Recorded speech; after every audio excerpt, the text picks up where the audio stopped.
बंधन से मुक्ति, प्रेम, स्वतंत्रता और जागरूकता की यात्रा। मेरे प्रिय आत्मन, प्रेम। आज हम एक ऐसे सूक्ष्म विषय पर मनन करने के लिए एकत्र हुए हैं जो दिखाई नहीं देता लेकिन भीतर गहराई तक जकड़ लेता है। यह विषय है भावनात्मक बंधन, जिसे आधुनिक भाषा में इमोशनल ब्लैकमेल कहा जाता है। यह विषय केवल रिश्तों का नहीं है, यह हमारे अस्तित्व, हमारी स्वतंत्रता और हमारे आत्मसम्मान का विषय है। 1. प्रेम और नियंत्रण का अंतर। पहले हमें यह समझना होगा कि प्रेम क्या है और नियंत्रण क्या है। प्रेम क्या करता है? प्रेम मुक्त करता है। नियंत्रण क्या करता है? नियंत्रण बांधता है।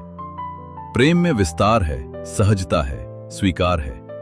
नियंत्रण में डर है, शर्त है, अपेक्षा है। लेकिन जीवन में अक्सर ये दोनों इतने मिश्रित हो जाते हैं कि हम पहचान ही नहीं पाते कि हम प्रेम में हैं या किसी के नियंत्रण में। कोई कहता है, मैं तुम्हारी चिंता करता हूं, मैं तुम्हें खोना नहीं चाहता, तुम मेरे लिए बहुत महत्वपूर्ण हो। ये वाक्य सुनने में प्रेम जैसे लगते हैं, लेकिन इनके पीछे छिपा भाव क्या है, यही महत्वपूर्ण है। यदि इन शब्दों के पीछे स्वतंत्रता है तो वह प्रेम है। यदि उनके पीछे डर और पकड़ है तो वह नियंत्रण है। 2. भावनात्मक बंधन की शुरुआत। भावनात्मक नियंत्रण अचानक नहीं आता, यह धीरे धीरे बहुत सूक्ष्म तरीके से शुरू होता है। शुरुआत में यह एक साधारण वाक्य होता है, क्या तुम मेरे लिए इतना भी नहीं कर सकते? और साधक सोचता है, इतनी सी बात है, कर देता हूं। यहीं से बीज बोया जाता है। फिर धीरे धीरे यह बढ़ता है, अगर तुमने ऐसा नहीं किया तो मुझे बहुत दुख होगा। तुम बदल गए हो, तुम अब पहले जैसे नहीं रहे। अब यह सिर्फ एक निवेदन नहीं रहा, यह एक भावनात्मक दबाव बन गया। 3. यह काम कैसे करता है? भावनात्मक नियंत्रण का सबसे बड़ा हथियार है तुम्हारी संवेदनशीलता। जो व्यक्ति तुम्हें नियंत्रित करना चाहता है वह तुम्हारी कमजोरियों को पहचानता है। तुम्हें किस बात से अपराध बोध होता है, किस बात से तुम्हें डर लगता है, किस बात से तुम खुद को गलत मान लेते हो। फिर वह इन्हीं बिंदुओं को छूता है। वह सीधे आदेश नहीं देता, वह तुम्हें ऐसा महसूस कराता है कि तुम गलत हो। और जब साधक को यह लगने लगे कि मैं गलत हूं, मुझे सुधारना चाहिए, मुझे सामने वाले को दुख नहीं देना चाहिए, तब वह धीरे धीरे अपनी स्वतंत्रता खो देता है। 4. मौन और दूरी। छिपे हुए हथियार कई बार नियंत्रण शब्दों से नहीं होता, बल्कि मौन से होता है। कोई व्यक्ति अचानक चुप हो जाता है, दूरी बना लेता है, नाराजगी दिखाता है, और तुम सोचने लगते हो, मैंने क्या गलत किया? तुम्हारा मन अशांत हो जाता है, तुम खुद को बदलने लगते हो, सिर्फ इसलिए कि सामने वाला फिर से सामान्य हो जाए। यह बहुत सूक्ष्म नियंत्रण है। यह तुम्हें मजबूर करता है कि तुम अपनी खुशी छोड़कर दूसरे की प्रतिक्रिया के अनुसार जियो। 5. साधक की सबसे बड़ी भूल। मेरे प्यारे आत्मन, जो लोग इस जाल में फंसते हैं, उनकी एक सामान्य प्रवृत्ति होती है, सबको खुश रखना चाहिए। ना कहना गलत है, अगर मैंने मना किया तो सामने वाला दुखी हो जाएगा। यही सोच उन्हें कमजोर बनाती है। साधक भूल जाता है कि दूसरों को खुश रखने की कोशिश में वह खुद से दूर होता जा रहा है। 6. धीरे धीरे क्या होता है? जब यह प्रक्रिया चलती रहती है तो साधक के भीतर कई परिवर्तन होते हैं। वो अपनी इच्छाओं को दबाने लगता है, वो निर्णय लेने से डरने लगता है, वो हर बात में दूसरों की प्रतिक्रिया सोचता है, उसे बार बार अपराध बोध होता है, और सबसे बड़ा नुकसान, वह खुद को भूलने लगता है।